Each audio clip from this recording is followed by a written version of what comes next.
أعوذ بالله من الشيطان الرجيم.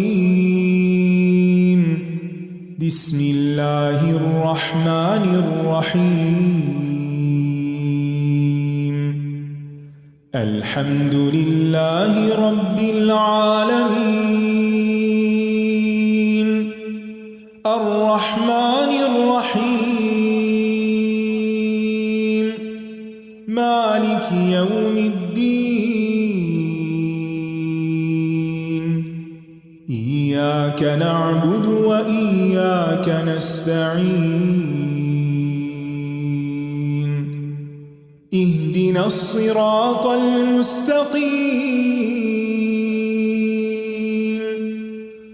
صراط الذين أنعمت عليهم غير المغضوب عليهم ولا الضالين.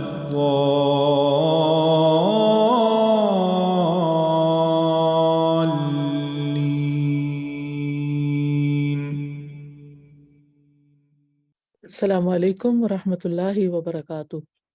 چلیں انشاءاللہ ہم شروع کرتے ہیں۔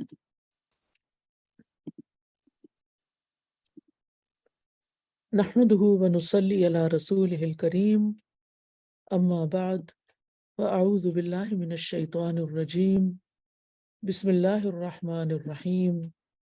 رب اشرح لی صدری ویسر لی امری واحلل عقدۃ من لسانی یفقہوا قولی۔ الحمد للہ علی احسانہ والشکر لہ علی توفیقہ وامتنانہ۔ ہر قسم کی حمد اللہ کے لیے ہے، اس کے احسان پر اور اس کی توفیق پر، اور اس کے احسان پر اسی کا شکر ہے۔ پچھلے سبق میں ہم نے پڑھا کہ قرآن مجید عقائد، عبادات، معاملات، اخلاقیات اور احکامات، ان سب کے بارے میں سب سے معتدل اور سب سے بہتر راہ دکھانے والا ہے۔ قرآن مجید ایمان لانے والوں اور عمل صالح کرنے والوں کو خوشخبری دیتا ہے اور اہل ضلالت کو یعنی گمراہ لوگوں کو خبردار کرتا ہے۔ قرآن مجید حسی اور ظاہری بیماریوں اور پوشیدہ اور روحانی بیماریوں کے لیے شفا ہے۔ قرآن مجید سینے کی بیماریوں جیسے کفر، نفاق، شکوک و شبہات، شہوات، تکبر، حسد، بغض، برے خیالات اور وسوسوں کے لیے بھی شفا ہے۔ آج ہم پھر آگے سے پڑھیں گے صفحہ نمبر 14 سے۔ وقال عز وجل، آیت پڑھیے، سورۃ النساء کی آیت نمبر 174۔ يا أيها الناس قد جاءكم برهان من ربكم وأنزلنا إليكم نورا مبينا فأما الذين آمنوا بالله واعتصموا به فسيدخلهم في رحمة منه وفضل ويهديهم إليه صراطا مستقيما۔ اور اللہ عز و جل کا فرمان ہے، اے لوگو، یقیناً تمہارے پاس تمہارے رب کی طرف سے ایک دلیل آ چکی ہے، اور ہم نے تمہاری طرف ایک واضح نور نازل کیا، تو رہے وہ لوگ جو اللہ پر ایمان لائے اور انہوں نے اسے مضبوط پکڑا، تو ضرور وہ انہیں اپنی طرف سے رحمت میں اور فضل میں داخل کرے گا اور انہیں اپنے طرف سیدھے راستے کی ہدایت دے گا۔ تو یا ایہا الناس قد جاءکم برہان من ربکم، یہ اللہ سبحانہ وتعالیٰ کا تمام لوگوں پر بہت بڑا احسان ہے کہ اس نے ان تک قطعی براہین، واضح دلائل پہنچائے ہیں حق کے، ہدایت کے۔ برہان کیا چیز ہے؟ برہان ایسی دلیل قاطع، قاطع کا مطلب تھا کاٹنے والی، ایسی کاٹ دار دلیل کے جو باطل کو بالکل ختم کر کے رکھ دے، جس کے بعد کسی کو عذر کی گنجائش نہ رہے، کسی کے پاس کوئی بہانہ نہ ہو۔ اور ایسی حجت جس سے ان کے شکوک و شبہات زائل ہو جائے. ٹھیک ہے، یعنی ایسی دلیل کہ جس کے بعد کسی کو کوئی بہانہ نہ ملے کہ ہمیں تو پتہ ہی نہیں چلا تھا، ہمیں تو بات سمجھ ہی نہیں آئی تھی، یا پھر یہ ہے کہ ہم شک میں پڑے رہے. تو قرآن مجید جو ہے یہ واضح دلائل پر مشتمل کتاب ہے، جس سے دلیل قائم ہو جاتی ہے، عذر ختم ہو جاتا ہے. تو اسی لیے جس شخص کے پاس قرآن پہنچ گیا اس پر حجت قائم ہو گئی، کیونکہ اللہ تعالیٰ کا فرمان ہے لِأُنذِرَكُم بِهِ وَمَن بَلَغَ، تاکہ میں اس کے ذریعے تمہیں اور جس جس کو یہ پہنچے ان سب کو خبردار کر دوں. اب اس میں کس قسم کے دلائل ہیں قرآن مجید میں؟ سب سے پہلے تو اللہ تعالیٰ کی توحید اور خالص اسی کی عبودیت کے دلائل ہیں کہ دین کو اللہ کے لیے خالص کیا جائے، عبادت صرف اللہ سبحانہ وتعالیٰ کی خاطر کی جائے، اور یہی قرآن کا مقصد ہے جس کے لیے قرآن نازل کیا گیا ہے. اور پھر یہ دلیل جو ہمیں یعنی کہ توحید کے اس بات پر دلیل ملتی ہے قرآن مجید سے کہ یہ اللہ سبحانہ تعالیٰ کی بہت بڑی رحمت ہے، اور اس دلیل کی بھی بہت عظمت و شرف ہے، کیونکہ یہ رب کی طرف سے ہے جس نے ہماری دینی اور دنیاوی تربیت کی ہے. تو یہ اسی کی تربیت ہے جس پر اس کی حمد و ثنا بیان کی جائے اور اس کا شکر ادا کیا جائے کہ اس نے ہمیں صراط مستقیم کی طرف رہنمائی کرنے والے دلائل عطا کیے ہیں، تاکہ اس راستے پہ ہم اللہ کی نعمت بھری جنتوں تک پہنچ جائیں. وَأَنزَلْنَا إِلَيْكُمْ نُورًا مُبِينًا، اور ہم نے آپ کی طرف یعنی تم سب لوگوں کی طرف ایک نور مبین یعنی واضح نور، روشنی بھیجی. یعنی قرآن مجید ایک ایسی روشنی ہے جس سے رہنمائی حاصل کی جاتی ہے، اور جو بھی اس روشنی کو حاصل کرتا ہے وہ ہدایت کو پہچان لیتا ہے، اور جو قرآن پڑھتا ہے اس سے جہالت، گمراہی اور باطل کی تاریکیاں چھٹ جاتی ہیں. اس کے برعکس جو شخص قرآن سے روشنی نہیں لیتا وہ اندھیروں میں بھٹکتا رہتا ہے. یعنی بہت بڑی بدبختی ہے انسان کی کہ انسان کے پاس قرآن ہو اور پھر وہ اس سے روشنی حاصل نہ کرے. فَأَمَّا الَّذِينَ آمَنُوا بِاللَّهِ وَاعْتَصَمُوا بِهِ، تو رہے وہ لوگ کہ جو اللہ پر ایمان لے آئے اور انہوں نے اس کو مضبوط تھام لیا. ایمان لانے کا مطلب تو آپ کو معلوم ہے، اور یہاں مضبوطی سے تھامنے کا مطلب کیا ہے کہ ہر معاملے میں اللہ سبحانہ تعالیٰ کی طرف رجوع کیا جائے، اللہ تعالیٰ پر مکمل بھروسہ کیا جائے، اس کی پناہ لی جائے، اور اپنے معاملات اس کے سپرد کر دیے جائیں، اس کے حوالے کر دیے جائیں، یعنی اسی کو اپنا سہارا سمجھا جائے. قرآن مجید میں اعتصام کا لفظ ہے نا، یہ 2 صورتوں میں آیا ہے. ایک الاعتصام باللہ تعالی جو اس آیت میں ہے کہ اللہ کو تھام لو، اور دوسرا اعتصام بحبل اللہ، اللہ کی رسی کو مضبوطی سے تھام لو، جیسا کہ اگلی آیت میں آ بھی رہا ہے وَاعْتَصِمُوا بِحَبْلِ اللَّهِ جَمِيعًا. تو جو شخص ایمان لا کے اللہ سبحانہ تعالیٰ پر بھروسہ کرے گا، اس پر توکل کرے گا، اس کے حوالے اپنے معاملات کر دے گا، تو پھر کیا ہوگا؟ فَسَيُدْخِلُهُمْ فِي رَحْمَةٍ مِّنْهُ وَفَضْلٍ، کتنی بڑی خوشخبری ہے.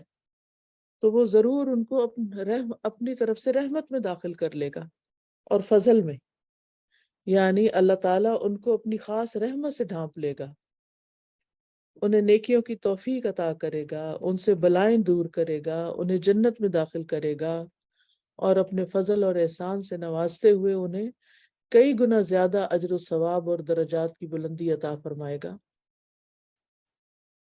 اور رحمت میں داخل ہونے کا مطلب کیا ہے؟ یعنی داخل ہونے کے لیے کوئی جگہ چاہیے ہوتی ہے نا جس میں داخل ہو سکے انسان. تو کیا رحمت کوئی جگہ ہے جس میں داخل ہوا جاتا ہے؟ یعنی اللہ تعالیٰ نے یہ بات کیوں فرمائی ہے کہ اللہ تعالیٰ ان کو اپنی رحمت میں داخل کرے گا، اور یہ نہیں فرمایا کہ ان کو اپنی رحمت عطا کرے گا؟ تو بات یہ ہے کہ یہ اللہ کی رضا اور رحمت کی انتہا ہے کہ اللہ سبحانہ تعالیٰ نے کس طرح ایک حصی چیز کی شکل میں اپنی رحمت کا نقشہ کھینچا ہے. ورنہ رحمت کوئی جگہ نہیں ہے جہاں داخل ہوتا ہے، لیکن جگہ میں کسی جگہ داخل ہونے سے یوں لگتا ہے جیسے انسان، جیسے باہر بارش ہو رہی ہے تو کسی چیز کے اندر داخل، کمرے کے اندر داخل ہو جائے تو انسان جیسے پناہ میں آ جاتا ہے. تو ایسے ہی اللہ کی رحمت میں داخل ہونے سے انسان کے اندر ایک خاص قسم کی وہ یعنی پروٹیکشن کی فیلنگ آ جاتی ہے. اور جو اللہ کی رحمت کے مستحق لوگ ہوتے ہیں، اللہ تعالیٰ ان کو اپنی رحمت سے ڈھانپ لیتا ہے، ان پہ رحمت کرتا ہے، تو ان کے ہر حصے میں رحمت داخل ہو جاتی ہے. وَيَهْدِيهِمْ إِلَيْهِ صِرَاطًا مُسْتَقِيمًا، اور انہیں اپنی طرف آنے کا سیدھا رستہ دکھائے گا. یہ فائدہ ہے کس کا؟ کس چیز کا فائدہ ہے؟ جو اللہ پر ایمان لا کے کیا کریں؟ اللہ کو مضبوط تھام لیں، اللہ کو اپنا سہارا بنا لیں، اللہ سے دعائیں کریں، اللہ کی عبادت کریں، اللہ کے آگے فریادیں کریں. ہم لوگوں کا حال کیا ہوتا ہے کہ ہم جب کوئی مشکل آتی ہے تو لوگوں کی طرف دیکھنے لگتے ہیں. جب کوئی بیماری یا کوئی تکلیف آتی ہے تو کون ڈاکٹر ہمیں نجات دلا سکتا ہے، کون انسان ہمارا دل بہلا سکتا ہے، کون ہماری ہم پر کوئی مہربانی کر سکتا ہے. اور اگر انسانوں میں سے کوئی نہ ملے تو پھر ہم اپنے آپ کو تنہا محسوس کرنے لگتے ہیں. اور لیکن جس شخص کی زندگی میں رب ہوتا ہے اور وہ کسی بھی بری خبر کے پہنچنے پر سب سے پہلے انا للہ و انا الیہ راجعون پڑھ لیتا ہے، تو اس کا کیا مطلب ہے کہ اس نے اللہ کا سہارا تھام لیا. اور جب تھام لیا تو پھر اللہ تعالیٰ اس کو رحمت اور فضل سے نوازے گا، اور پھر اپنی طرف آنے کا سیدھا رستہ بھی بتائے گا، جس رستے میں کوئی کجی اور ٹیڑھ نہیں ہے. یعنی اللہ تعالیٰ انہیں علم اور عمل کی توفیق عطا فرمائے گا، انہیں حق کی طرف رہنمائی دے گا اور اس پر عمل کی معرفت عطا کرے گا.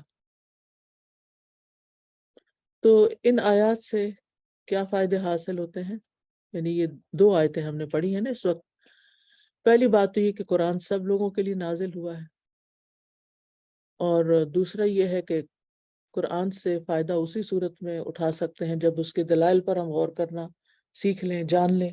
اس کے لیے عربی زبان سیکھنی چاہیے، ایز اے لینگویج نہیں بلکہ قرآن کی لینگویج، تاکہ قرآن کو سمجھ سکیں.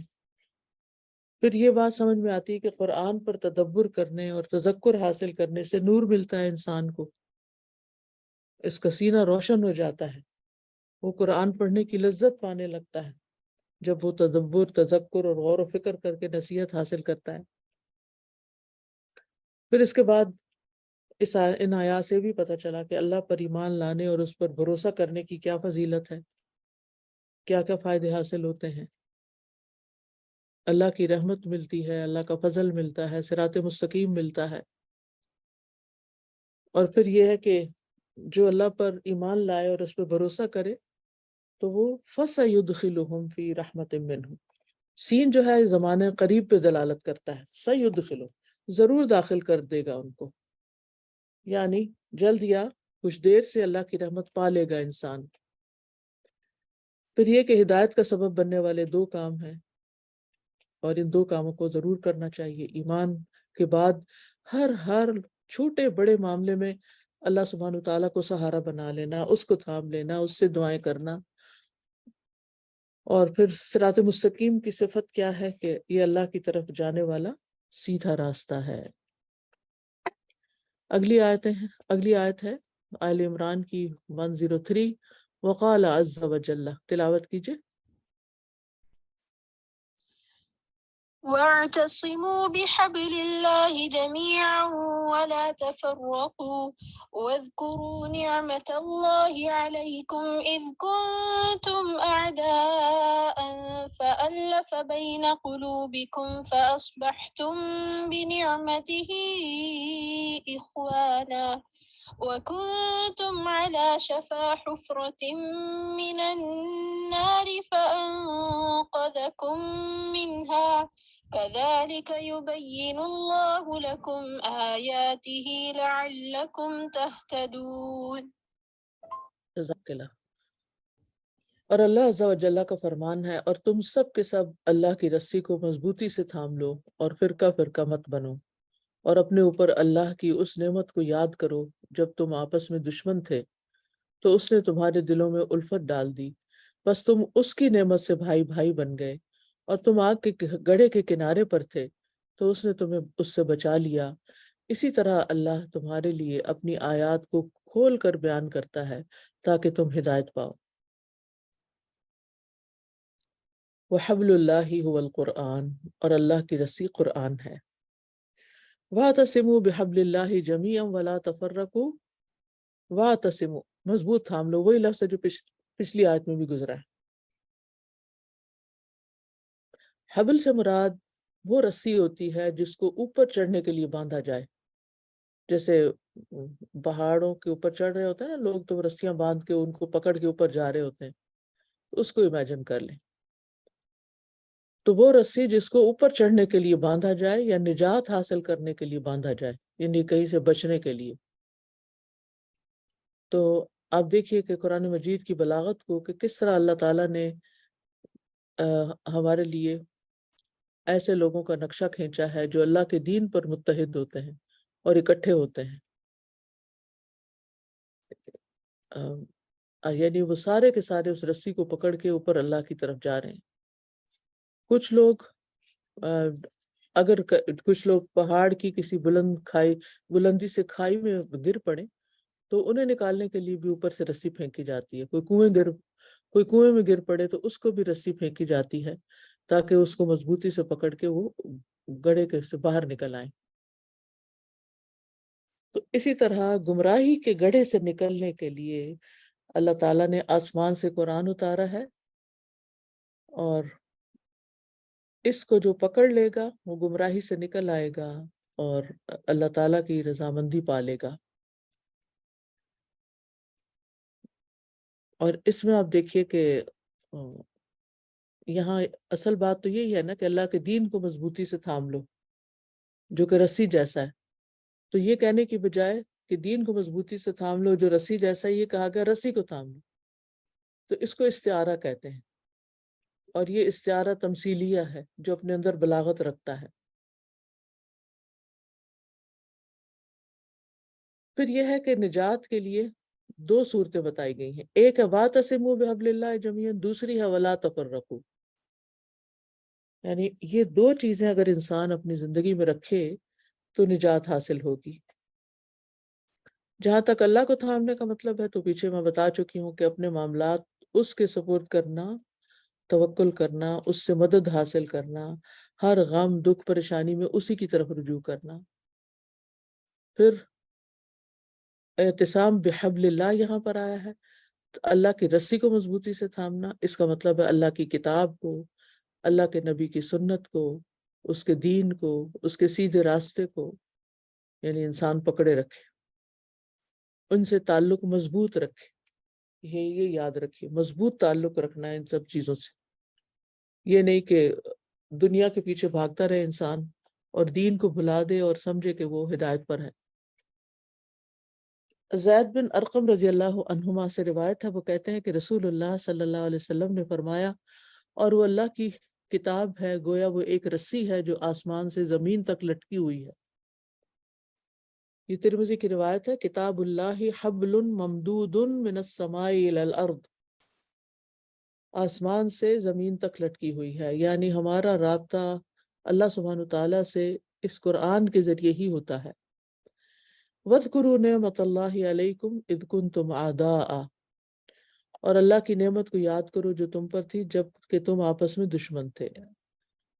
نعمت کا لفظ جو ہے وہ رزق کے معنوں میں آتا ہے، کسی عطیہ کے معنوں میں آتا ہے، اور جس نعمت کا یہاں ذکر کیا گیا ہے کہ ہم اس نعمت کو بیان کریں، وہ اللہ کی بڑی نعمتوں میں سے، عظیم نعمتوں میں سے ایک نعمت ہے، اور وہ ہے دین اسلام کی نعمت۔ کیونکہ اس نعمت کے ذکر کے بعد فرمایا، یعنی کرینہ کیا ہے، اذ کنتم اعداء، جب تم ایک دوسرے کے دشمن تھے، تو اسلام کی بدولت دشمنیاں ختم ہوئیں۔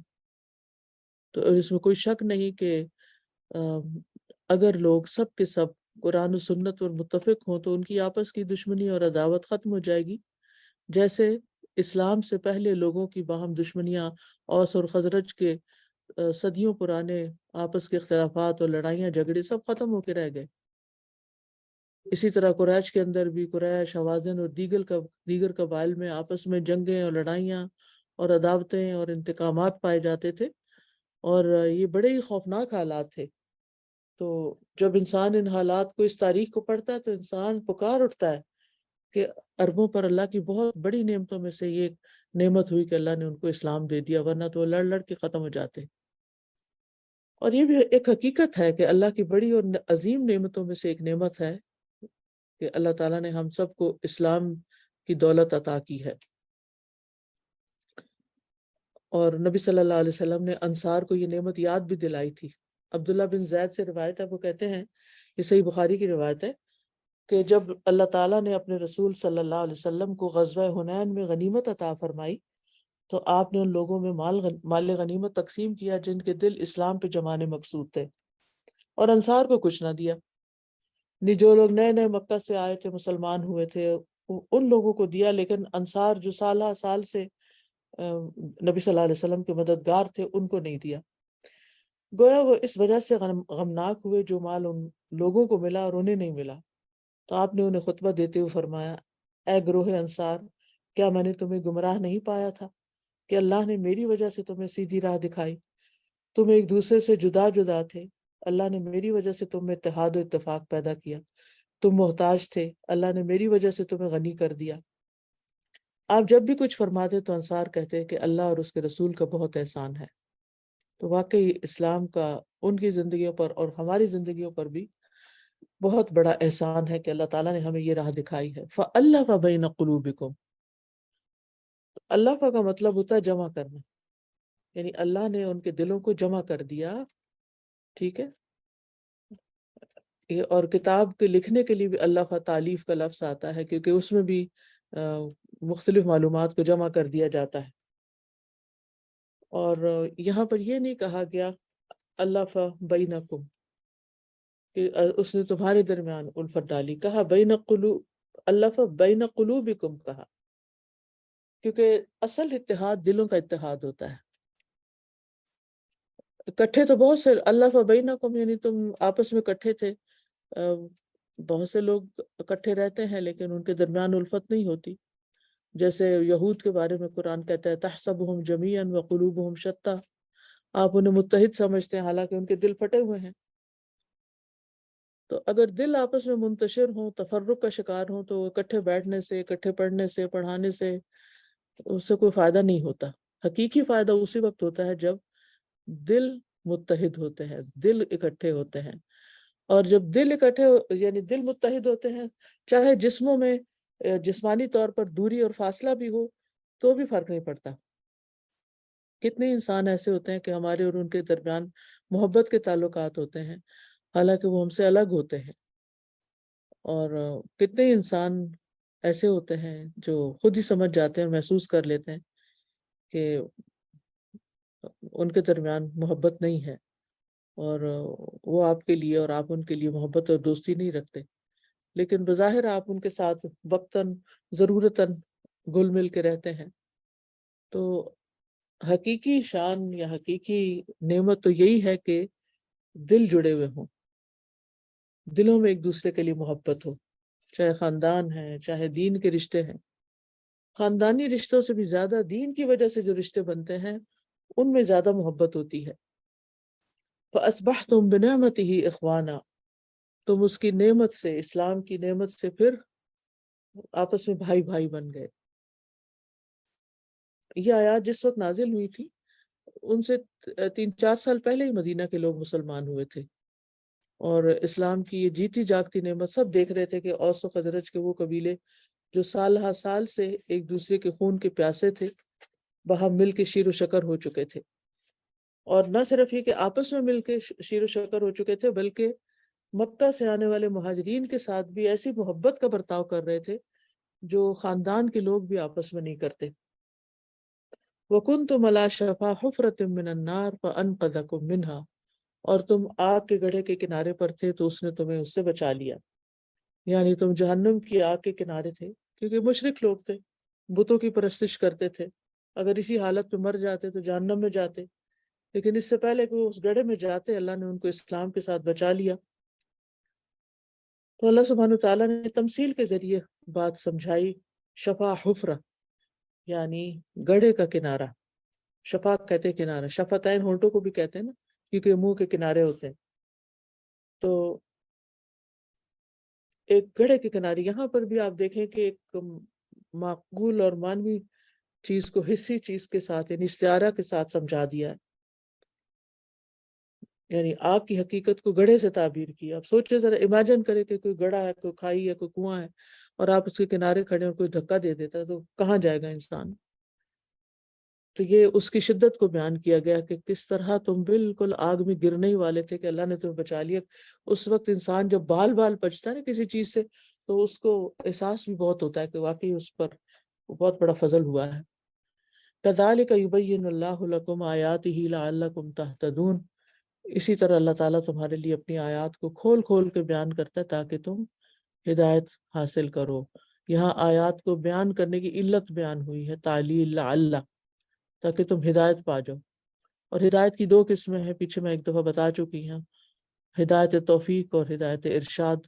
توفیق میں یہ ہے کہ تم یعنی علمی یہ کہ عملی طریقے سے تم ہدایت پاؤ، اور ارشاد رہنمائی کی ہدایت ہوتی، یعنی دونوں طریقے سے علم بھی حاصل کرو اور اس پر عمل بھی کرو، کیونکہ علم ہونے کے باوجود بعض اوقات انسان ہدایت نہیں پاتا، یعنی عمل نہیں کرتا، تو وہ یعنی ہدایت یافتہ تو نہ ہوا، اس کو علم تک تو رہنمائی مل گئی، آگے نہیں ملی، توفیق نہیں ملی۔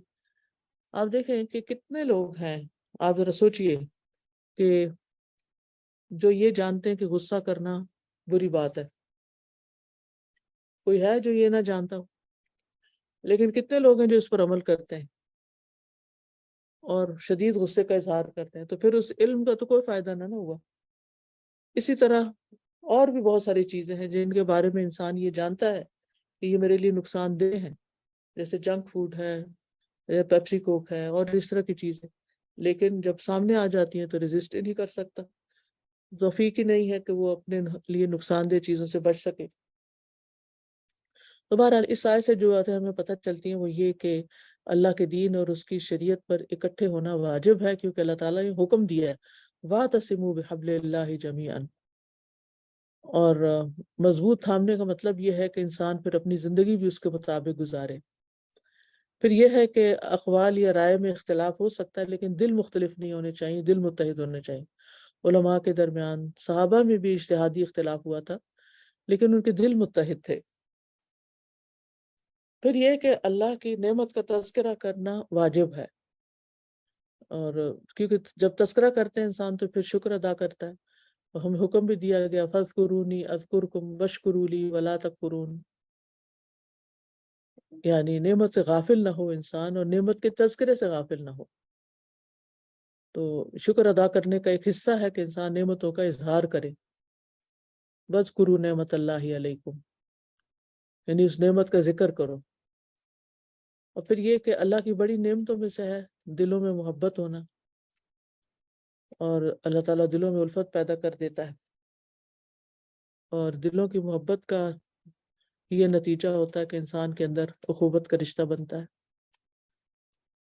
تو آج کے لیے میرا خیال ہے اتنا ہی کافی ہے، انشاءاللہ اللہ نے چاہا تو اگلے ہفتے مزید آیات کو پڑھ لیں گے۔ اب اگر آپ کے کچھ سوال ہوں تو آپ کر سکتے ہیں، تاکہ تھوڑی بات چیت سے بھی، کیونکہ میں یک طرفہ بولتی رہتی ہوں اور آپ لوگ گھروں میں ہوتے ہیں جہاں طرح طرح کی مصروفیات ہوتی ہیں، تو پتہ نہیں چلتا کہ کتنا آپ نے حاصل کیا۔ اب اس سبق کے حوالے سے کوئی بات کرنا چاہیں تو آپ وہ بھی کر سکتے ہیں، اور اگر اس کے علاوہ کچھ کہنا چاہیں تو وہ بھی کہہ سکتے ہیں۔ السلام علیکم ورحمۃ اللہ۔ السلام ورحمۃ اللہ وبرکاتہ۔ سادہ جی، میں پوچھنا چاہ رہی تھی کہ اللہ تعالیٰ کی رحمت کی بات ہو رہی تھی، تو اللہ تعالیٰ کی رحمت میں ہمیں داخل ہونے کے لیے ہم کون کون سے ایسے کام کریں جو ہم اللہ تعالیٰ کی رحمت کو پا سکیں؟ ہر وہ کام جو اللہ کی اطاعت کا ہے، یہاں خاص طور پر قرآن سے تعلق، کیونکہ قرآن جو ہے وہ رحمت ہے۔ اور یہاں کس کانٹیکس میں بات ہوئی، کیا کہا گیا؟ آیت کو دیکھیں نا آپ، پیچھے کریں نا ٹیکسٹ کو، پچھلی آیت دیکھیں نا جی یہ. سادہ جی، جی یہاں پہ یہی بات کی گئی کہ اللہ کی رسی کو مضبوطی سے تھام لو. نہیں نہیں، اس سے پچھلی آیت میں آپ دیکھیں اللہ تعالیٰ فرماتے ہیں یا ایھا الناس قد جاءکم برہان من ربکم وانزلنا الیکم نورا مبینا فاما جی الذین آمنوا باللہ واعتصموا بہ. یہاں اللہ پر ایمان اور اللہ کو سہارا بنانا، اور واعتصموا بہ کا اشارہ قرآن کی طرف بھی ہو سکتا ہے، یعنی قرآن کو پکڑے رکھا تو اللہ تعالیٰ ان کو اپنی رحمت میں داخل کرے گا اور سیدھے رستے. تو میرے نزدیک تو سب سے بڑا طریقہ جو ہے اللہ کی رحمت میں داخل ہونا، وہ قرآن مجید کو مضبوط تھام لینا ہے.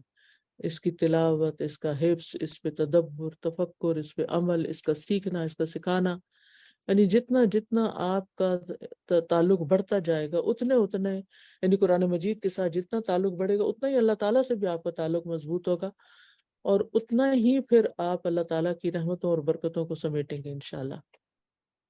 جی استاد جی، ایک بات یہ تھی کہ اگر ہم قرآن حفظ کر رہے ہوں تو اس میں ہمیں حفظ کرنا پہلے ہمارے لیے ضروری ہوتا ہے، یا پھر جو لوگ ہمارے ارد گرد جو ہمارے ایریا میں ہوئے ان کو قرآن سکھانا زیادہ ضروری ہوتا ہے؟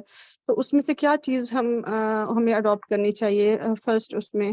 جی اس میں یہ ہے کہ ایک معقول حد تک انسان جب سیکھ لیتا ہے اور اپنی پٹڑی پہ چڑھ جاتا ہے اور قرآن اس کا حفظ ہونے لگ جاتا ہے، تو پھر اوقات کی تقسیم کرنی چاہیے، ٹائم مینجمنٹ کرنا چاہیے کہ پڑھنے کے ساتھ ساتھ کچھ وقت سکھانے کے لیے بھی استعمال کرنا چاہیے. خیرکم من تعلم القرآن وعلمہ. اور میں نے تو یہ دیکھا ہے کہ جب انسان دوسروں کی مدد کرتا ہے تو اللہ تعالیٰ اس کی مدد کرتا ہے.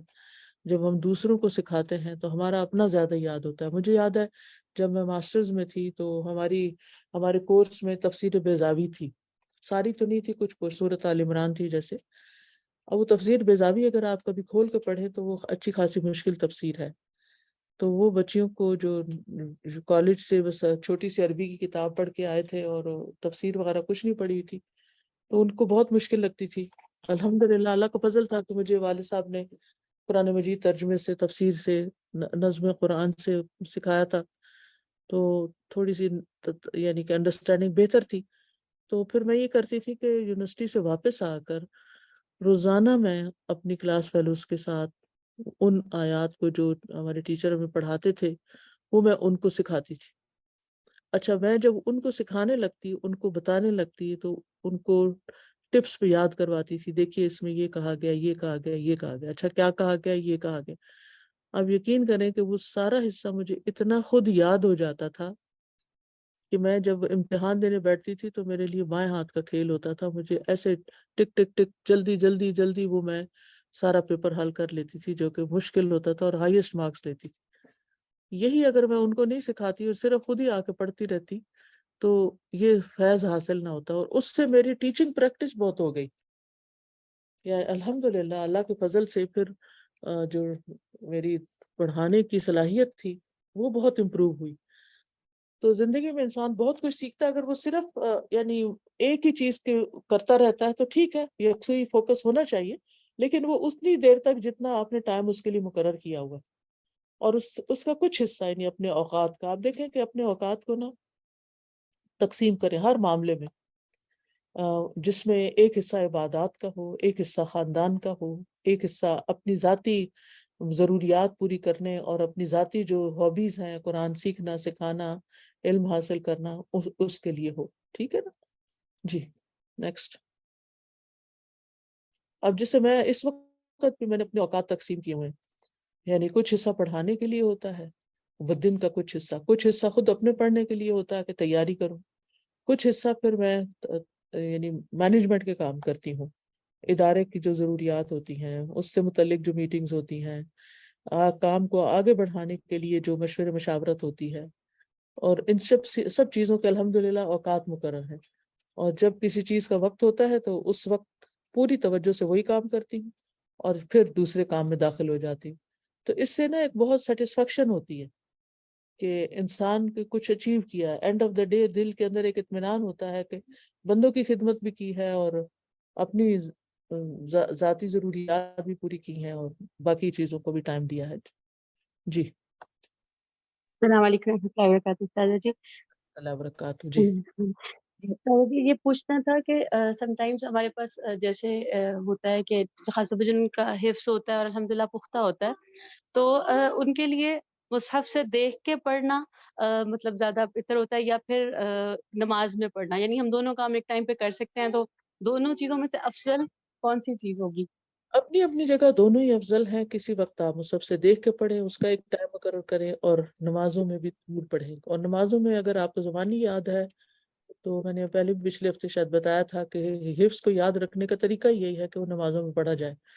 تو پھر اس سے ایک نماز کی کوالٹی بھی اچھی ہوگی، اور آپ کا حفظ بھی یاد رہے گا، اور آپ کا ایک ٹارگٹ ہوگا کہ یہ میں نے پڑھنا ہے تو میں اس کو دہرا بھی لوں. ہماری ایک شاگرد ہے، انہوں نے اسی طرح کیا ہوا. وہ کہتی ہے کہ میں دن کے کچھ سپارے میں نے نمازوں میں تقسیم کیے ہوئے ہیں، اور روزانہ کرتے کرتے میرا شاید ہفتے میں بتا رہی تھی، ہم ایگزیکٹلی یاد نہیں مجھے، کہ میں اس میں کو قرآن مجید مکمل کر لیتی ہوں صرف نمازوں میں پڑھتے پڑھتے. تو جی الحمد جی استاذہ جی، جیسے میرے ساتھ یہ پرابلم، جیسے مجھے اس کا نا تھوڑا سا ریگریٹ بھی ہوتا ہے، جیسے چھوٹے بچوں والی ہوں یا اس کا، جیسے میں جب بھی مصحف کھول کے پڑھنے لگتی ہوں نا، جیسے الحمدللہ ویسے پڑھا جا رہا ہوتا ہے، سن بھی رہے ہوتے ہیں بچے، حفظ کر رہے ہیں، تو الحمدللہ قرآن پاک سے تعلق ہے الحمدللہ. لیکن یعنی قرآن پاک جب بھی میں مصحف کھول کے پڑھنے لگتی ہوں، مجھے ایسے کبھی کبھی جیسے ایک فیلنگ سی وہ آنا شروع ہو گیا کہ کچھ نہ کچھ ایسا ہونے لگتا ہے کہ مجھے فوراً بند کرنا پڑتا ہے. تو پتہ نہیں یعنی مجھے یہ ہوتا ہے کہ مصحف سے یعنی ضرور دیکھ کے پڑھنا چاہیے آپ کو کچھ نہ کچھ، یا یعنی میرے سے بہت کم پڑھا جاتا ہے مصحف کھول کے. تو یہ اس میں تھوڑا سا آپ مجھے نہیں نہیں کریں گی ٹرائی کہ کر. جی جی، آپ اس سے گھبرائیں نہیں. میں سمجھتی ہوں کہ مصروفیات کی وجہ سے ایک بادریشن تو ہوتی ہے کہ انسان کو جب زبانی خاص طور پہ آتا ہو کہ وہ کھول کے کیوں پڑھے. لیکن یہ کہ انشاءاللہ نگاہوں کا بھی تو ایک حسن ہے نا، یعنی نگاہوں کی بھی ایک غذا ہے. تو قرآن کے الفاظ کو دیکھنا جو ہے وہ ہماری نگاہوں کی ضرورت ہے. تو انشاءاللہ گھبرائے نہیں، لگی رہیں، جتنا بھی پورشن دیکھ کے کر سکتی کرتی رہیں.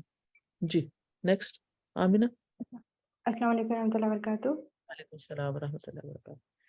جی اساتذہ جی، میرا کوشچن یہ ہے کہ الحمدللہ اس دور میں اللہ تعالیٰ کی بہت بڑی رحمت ہے، ٹیکنالوجی کا دور ہے، آن لائن جو ہے وہ کلاسز ہوتی ہیں اور علم حاصل کیا جا سکتا ہے، اور جی الحمدللہ میں کر بھی رہی ہوں. لیکن مجھے بہت بڑی ایک کمی بھی فیل ہوتی ہے کہ نہیں، کیونکہ مستقل مزاجی نہیں آتی، بہت سی ایسی چیزیں ہیں جو نہیں ہو پاتی.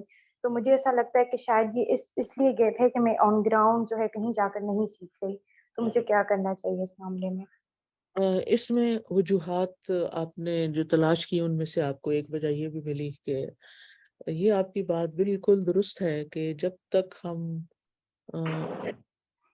یعنی کسی کے ساتھ جڑتے نہیں ہیں آن سائٹ، تو انسان کے اندر وہ ساری تبدیلی نہیں آتی. ساتھ دیکھیے، صرف کانٹینٹ جو ہے نا وہ کافی نہیں ہوتا کہ آپ کسی سے کانٹینٹ لے لیں، چاہے کوئی کتاب ہو یا آن لائن استاد ہو یا آن لائن کوئی لیکچر ہو، یہ کافی نہیں ہوتا.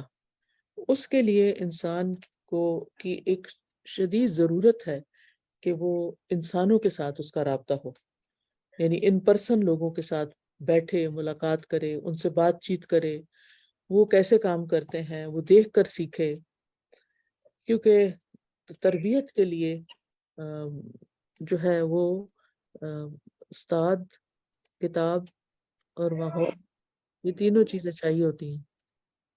یعنی اللہ سبحانہ تعالیٰ نے قرآن مجید جو نازل کیا تو وہ کتابی شکل میں بھی آ سکتا تھا اور ہمارے لیے کافی تھا، لیکن اللہ تعالیٰ نے رسول اللہ صلی اللہ علیہ وسلم پر اتارا اور ان کے ذریعے ہمیں دیا. یہ ہماری ضرورت تھی. تو علم جو ہے وہ استاد کے ساتھ اور استاد کی پریزنس کے ساتھ، اور پھر جبریل علیہ السلام بھیجا. اللہ تعالیٰ براہ راست بھی وحی کر سکتے تھے، لیکن جبریل علیہ السلام آتے تھے اور نبی صلی اللہ علیہ وسلم پر القاء کرتے تھے اور آپ کے ساتھ مدارسہ کرتے تھے. اور پھر جب جبریل علیہ السلام سے ملاقات ہوتی تھی تو پھر نبی صلی اللہ علیہ وسلم کا حال کیا ہوتا تھا کہ وہ تیز آندھی سے بھی زیادہ سخی ہو جاتے تھے. یہ رمضان کی حدیثوں میں ملتی ہے نا یہ بات، کہ انسان کو انسانوں سے موٹیویشن ملتی ہے. تو علم بھی چاہیے ہوتا ہے، استاد بھی چاہیے ہوتا ہے، اور ماحول بھی چاہیے ہوتا ہے. کیونکہ ماحول کے بغیر، صحبت کے بغیر بات نہیں بنتی. تو آپ ضرور کوئی کچھ نہ کچھ کہیں نہ کہیں، اگر کوئی استاد نہیں ملتا تو پھر آپ استاد بن جائیے. جو آپ نے سیکھا ہے وہ لوگوں کو گھر پہ بلائیے، یا کسی کے گھر میں جائیے، یا کسی مسجد میں بیٹھیے، یا کسی ادارے میں بیٹھیے، وہاں بیٹھ کے لوگوں کے ساتھ آپ کام کریں. کیونکہ آپ دیکھیں، کتاب کو آپ گلے نہیں لگا سکتے، کتاب آپ سے باتیں نہیں کرے گی، لیکن جیتے جاگتے انسان جو ہیں، استاد جو ہوتے ہیں، وہ شفقت اور محبت کے ساتھ آپ سے معاملہ کرتے ہیں. یہ ساری چیزیں آپ کو گرو کرنے میں، نشو نما کرنے میں مدد دیتی ہیں. آپ دیکھیں کہ جو پودے ایسے آئسولیٹڈ پڑے رہتے ہیں وہ نہیں اگتے جلدی، لیکن جن پودوں کی کیئر ہوتی ہے، لوگ اپنے پودوں سے باتیں کرتے ہیں، ان کے اوپر ہاتھ پھیرتے ہیں، پانی دیتے ہیں، وہ بہت زبردست طریقے سے گرو کرتے ہیں. ٹھیک ہے جی.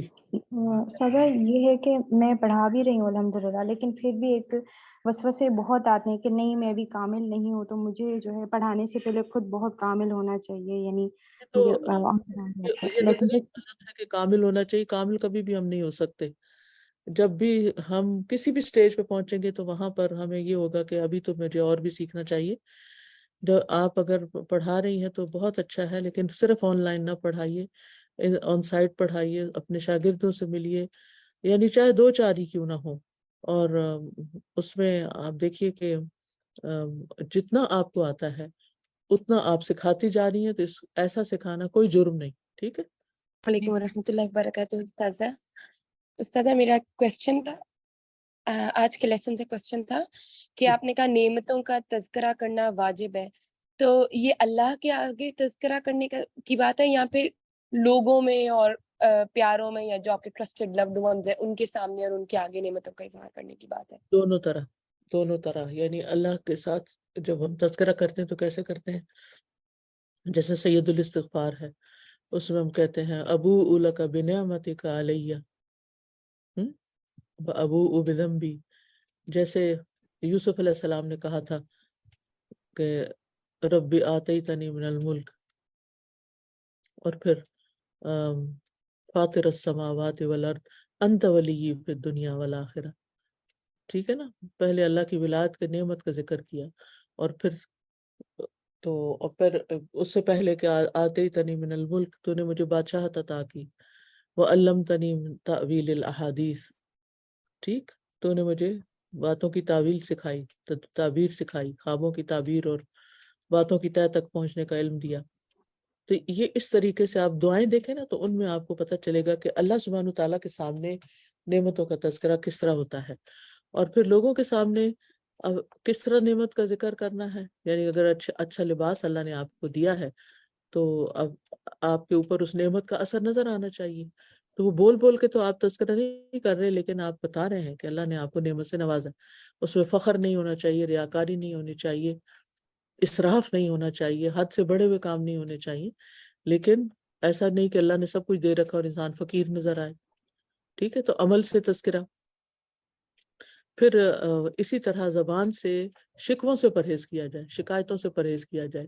ہر وقت مسئلے مسائل بیان کرنے سے پرہیز کیا، بلکہ نعمتوں کو یاد رکھا جائے کہ الحمدللہ اللہ نے ہمیں سب کچھ دے رکھا ہے. اس کا یہ مطلب نہیں کہ انسان اپنی تصویریں فیس بک پہ پوسٹ کرنا شروع کر دے اور اسٹیٹس پہ ہر کھانا پکا کے اس کی تصویر کھینچ کے لگانا شروع کر دے کہ ہم نعمتوں کا تذکرہ کریں. یہ غلط طریقہ ہے. اس کا مطلب یہ ہے کہ جب ہم السلام علیکم ورحمۃ اللہ وبرکاتہ. آپس میں گھر والے بیٹھے ہوتے ہیں تو آپس میں جب بیٹھے ہوتے ہیں تو ایک دوسرے کو نعمتیں یاد کرائیں جو سب کے علم میں بھی ہوتی ہیں. اس سے پھر یہ کہ شکر پیدا ہوگا انشاءاللہ. جی وعلیکم السلام ورحمۃ اللہ وبرکاتہ. بولیے. السلام علیکم ورحمۃ اللہ وبرکاتہ. جی بولیے. وعلیکم السلام ورحمۃ اللہ وبرکاتہ. استاد جی مجھے یہ پتا کرنا تھا کہ میں نا اس ٹائم بہت زیادہ ٹینشن میں ہوں، اور میں نے استخارہ بھی کیا ہے، کوئی ڈیسیجن نہیں لے پا رہی کہ میں کیا کروں. آپ میرے لیے دعا کر دیجیے پلیز. اللہ تعالیٰ آپ کے لیے آسانیاں کرے اور آپ کو بہتر فیصلہ کرنے کی توفیق عطا فرمائے اور آپ کے دل کو تھام لے. وسوسوں والی دعائیں پڑھیں تاکہ آپ کے وسوسے دور ہوں اور آپ کو صحیح رستہ نظر آئے. چلیے ٹھیک ہے. اب ہم وائنڈ اپ کرتے ہیں. جزاکم اللہ خیرن. بارک اللہ فیکم. سبحانک اللہم و بحمدک اشہد ان لا الہ الا انت استغفرک و اتوب الیک. السلام علیکم ورحمۃ اللہ